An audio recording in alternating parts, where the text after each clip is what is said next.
whether this government continues to put its foot in its mouth.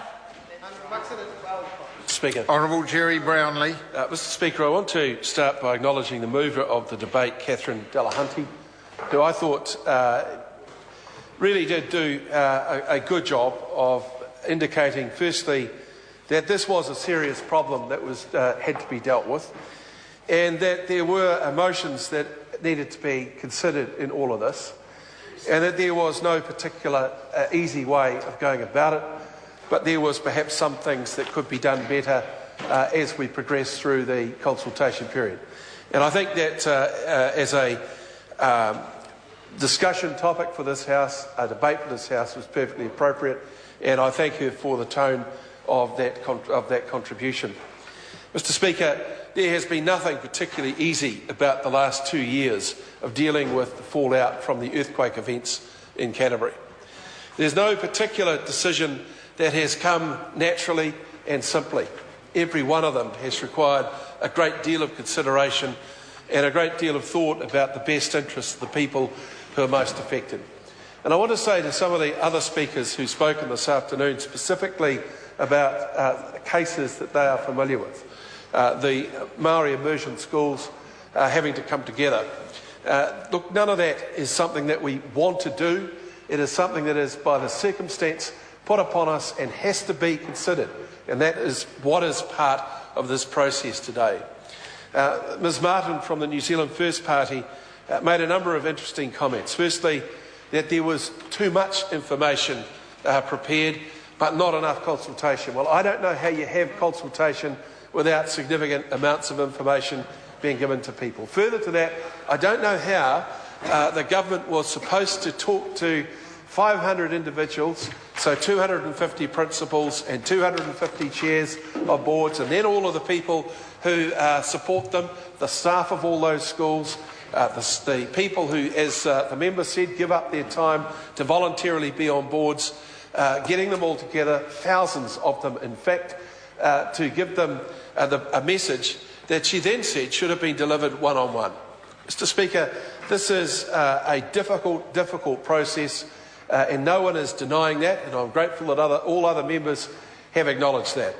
I do want to say, though, to people who are listening, that there is no part of the city that is immune from the considerations that have had to be put forward in this process. In my own electorate in the northwest, there are 3 schools that face the possibility of being closed. Those schools are in relatively close proximity one to the other, and there are numerous schools around about. And it simply indicates that the demographic in Christchurch has shifted quite significantly. The growth patterns for the city have changed and have moved also. And it would be plain irresponsible to go around saying to every school, look, we're going to come along and fix everything up, and then we're going to take a longer period of time to sort all this out. The one thing that people in Canterbury appreciate most is decisions.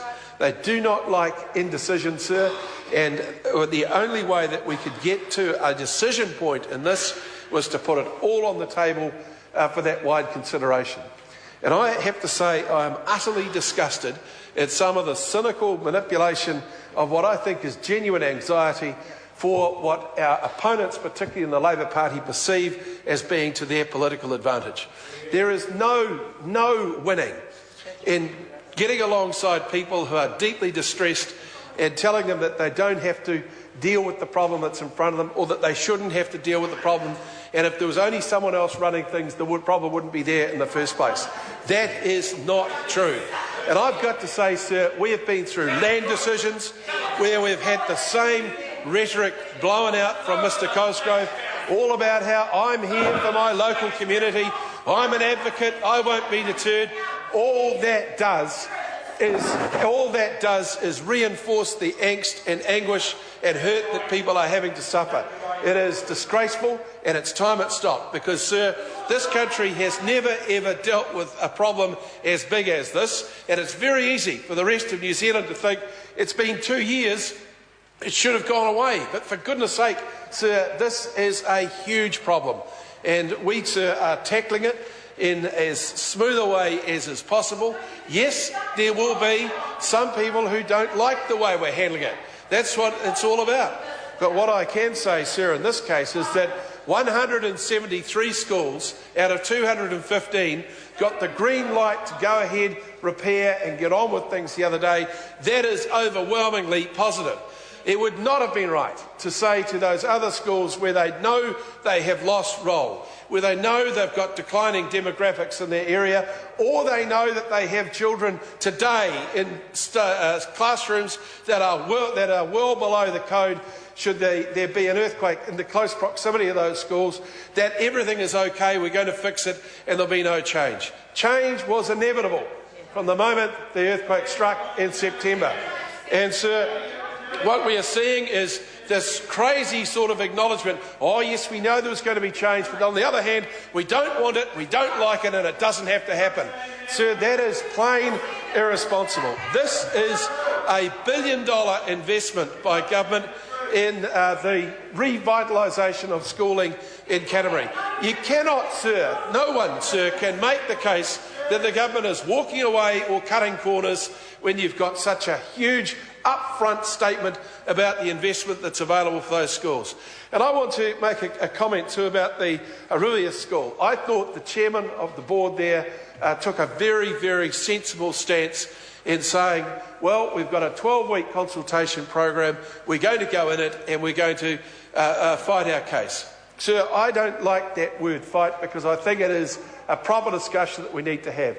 Yes, sir, there has been the loss of a whole population, 900 houses in Brooklands, where the children that go to that school largely came from, are no longer going to be there.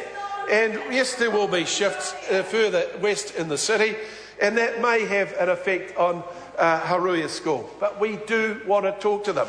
And I think one of the things that's most annoying about this, sir, is that some of those who are politically opposed to what we are doing and how we're doing it, and making a big noise about it could have been done better, and if it was only us it would have been better, and even going so far as to say if it was only us we probably wouldn't have done this anyway, which is a total denial of reality. Mr. Speaker, that denies the fact that this is a proper process where there will be consultation and there will be discussion. And I've got to say, sir, I am very, very convinced that the people who are affected here will engage in that process properly, because the experience in Christchurch proves just that. We have had, sir, the dreadful news given to 7,795 households that they can no longer live on the property where they called where they built and called it their home. Of those, sir, as the dates have come up for people to have to make a decision about one of the government's offers, sir, the overwhelming numbers of people have made that decision because they simply know that it's in their best interest. And what I would say, sir, is... Point of order. What the Minister is talking about now in terms of compensation, order. the homeowners has got anything to do with the situation. That is not a point of order. The member cannot enter the debate by point of order. Jerry Brownlee. Well, the point of it is, sir, simply that in the first 3,000 households, who I agree with the member over there, had no choice because of the condition of their land, there was only one who took till the last day to make that decision. It will be like this with this schooling issue. It'll be like this with the schooling issue. And what we're getting across the House right now is that denial, once again, that there really is a problem here. The idea that somehow there's being a misleading of people about all of this. This is not right. The member says she thought I was better than this. I've got to say to that member, she is letting her communities down by cynically manipulating their emotions. It is a disgrace. It's time it stopped. Thank you. The time for this debate has expired. Point of order, Honourable Clayton Costa. I seek leave to table a report where Jerry Brownlee accuses earthquake victims of, quote, carping and moaning about the situation in the Christchurch Press on 13 September. No, we don't put leave for press to be... Well, we do not put leave for press statements. Point of order. Point of order. Honourable Clayton Cosgrove. Whilst I accept your ruling, I then ask you what the course of action a member has when they're accused of telling an untruth and the evidence is presented to the contrary and leave is denied. What's the course of action one has there? Well, there are several courses of action which members can take, and question time tomorrow may be one of them. His own press day. I'm not here to give him a lecture on how he pursues that, but we do not seek leave for press statements or press cuttings to be presented in this House or to be tabled. So we call now on Government Order of the Day number 1.